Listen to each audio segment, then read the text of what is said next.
Greetings, Dr. Mark Winton here from the University of Central Florida Department of Criminal Justice, and today I'd like to talk about the virtual personality and hate. For a moment, think back when you first started using the internet, what it was like, that experience. I know for me it was very early. It was the early 80s, and I was using CompuServe with a 1200 Hayes baud modem on my real fancy dual 5 1/4 disk drive, dual disk drive computer. Actually, after a while, my computer started malfunctioning a little bit, and I had to kind of give it a tap on the side to get it to boot up. I don't think we would ever be doing that today with the sensitive technologies that we have, and things have progressed since. And I had a monochrome monitor.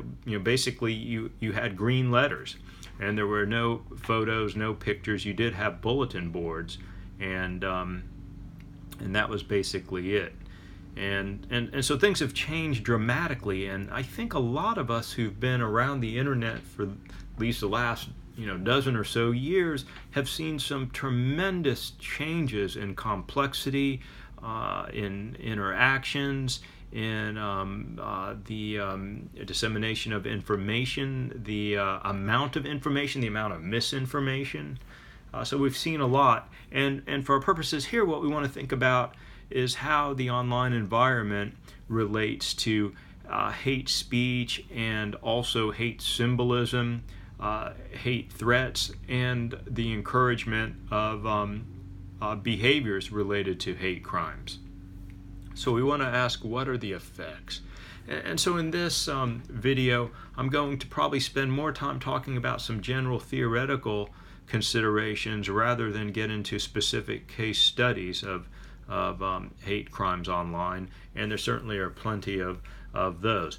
But one of the books that I read in 2011 was Abu Juday's book, where he talks about this virtual personality being less restrained and more assertive than the non-virtual personality. And that this virtual personality can lead to aggressive, deviant online behaviors and fantasies that may be shared with others. And many times this may not be shared in face-to-face communication. I can't imagine, if you go online almost to any site where they have comments in, let's say, newspapers, people are yelling and screaming at each other online, calling each other names, and you probably wouldn't see that at Starbucks or Barnes and Noble or the Knight Library or any establishment like that. You'd see respectful, kind, polite, behavior, or someone might say "excuse me" and kind of give a look of disapproval if someone is being annoying or something of that sort. But you wouldn't see, I don't think, the name calling and the rudeness and the aggressiveness that you see online. And so the boundaries that Abu Jaday talked about, the boundaries becoming more clouded, and kind of people begin to have a virtual self and a non-virtual self, or maybe virtual selves in that regard, this so-called e-personality. And some of those characteristics are, for example, grandiosity and narcissism and impulsivity, and also a level of immaturity as well. There's so many examples in my head, and the ones that I can think of I'd rather not say, of adults acting grandiose, narcissistic, immature, and impulsive. But we've certainly seen that, and usually those are people who are getting in trouble from their place of employment for posting something that is considered outrageous, and in some cases not only insensitive but bigoted and filled with hatred. And we see that also with a lot of different groups. So we can start looking at the whole idea that Blaskovich and Beilenson in their 2011 book on online behavior is that as we begin to move into the more virtual reality areas, that we can see identity switching. at entirely different levels than we've seen before.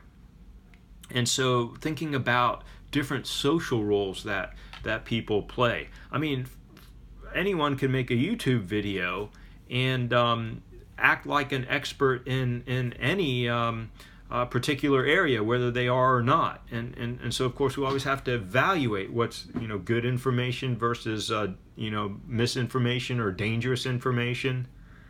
And so this whole idea that Blaskovich and Beilenson talks about is people becoming maybe more plastic in terms of being able to switch out roles in different scenarios.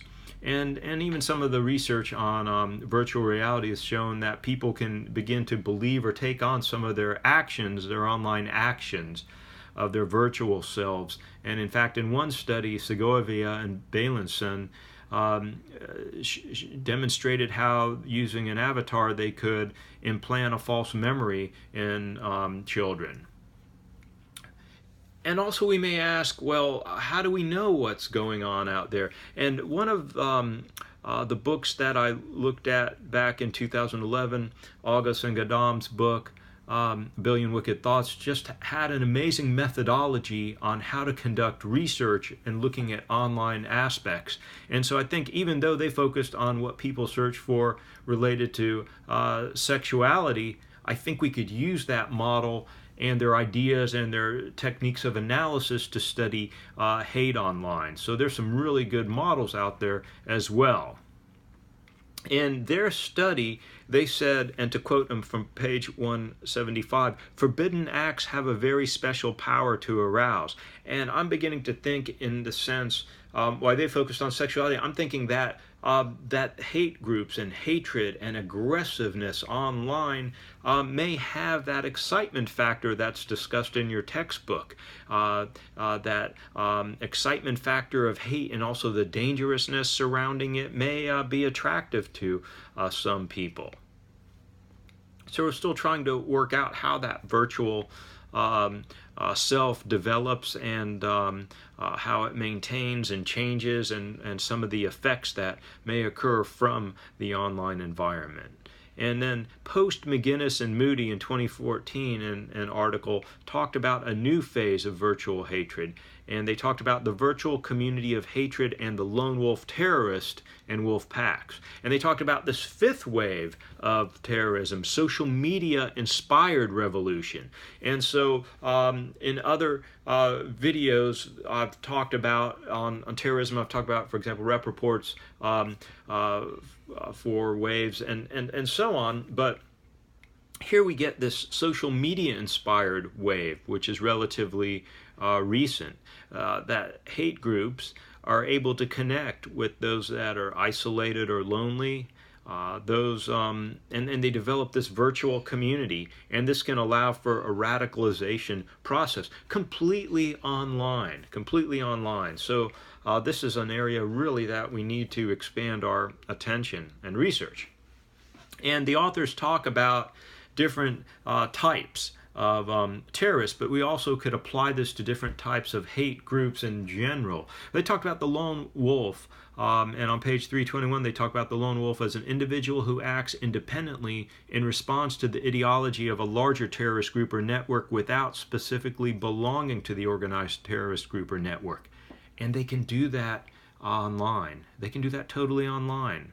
So they can be radicalized into that hate group through their interactions with their virtual community and develop their virtual hate-oriented self.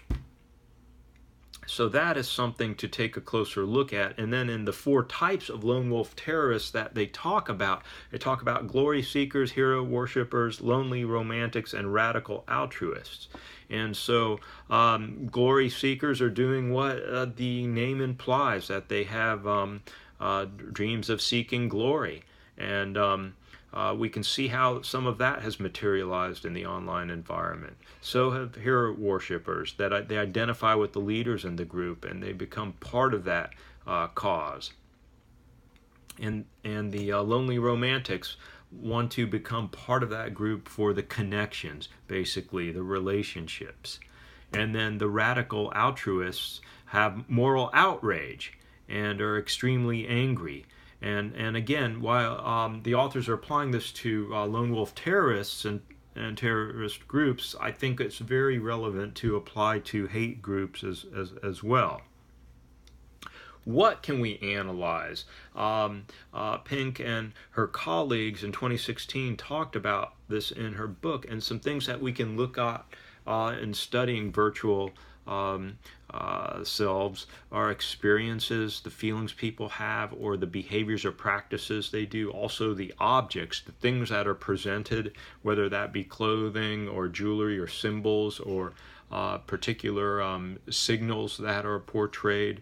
Also, we can look at the relationships and the general social worlds, also the localities and events that occur in public and private places.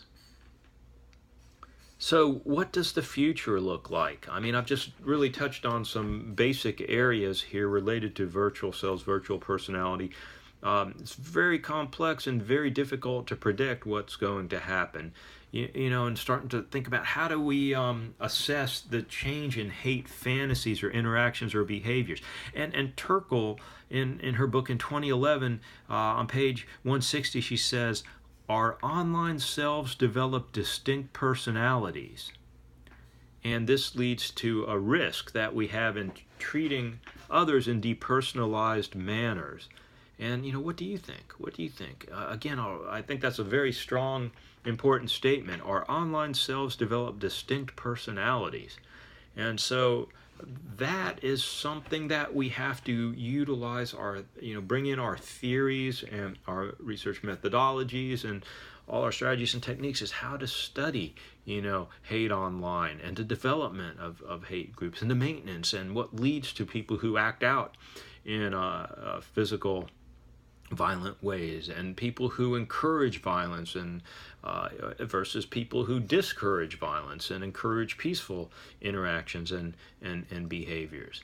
And so again, there's a bunch of research out there you can read about specific hate groups and specific use of social media, but I think some of the big factors kind of to summarize is that there is a virtual socialization process that occurs that people are able to develop virtual selves that are different from themselves in that regard. And I think one of the important features is that we really do in-depth studies, not only in-depth case studies using qualitative methodologies, but also quantitative large-scale studies to see the extent of the problem and the regional variations and the different types of groups and the different ideologies and statements and how's that related to different practices and behaviors. So just a few things to think about. And again, I've just given a brief overview, and I encourage you to read up further on these topics. Thank you.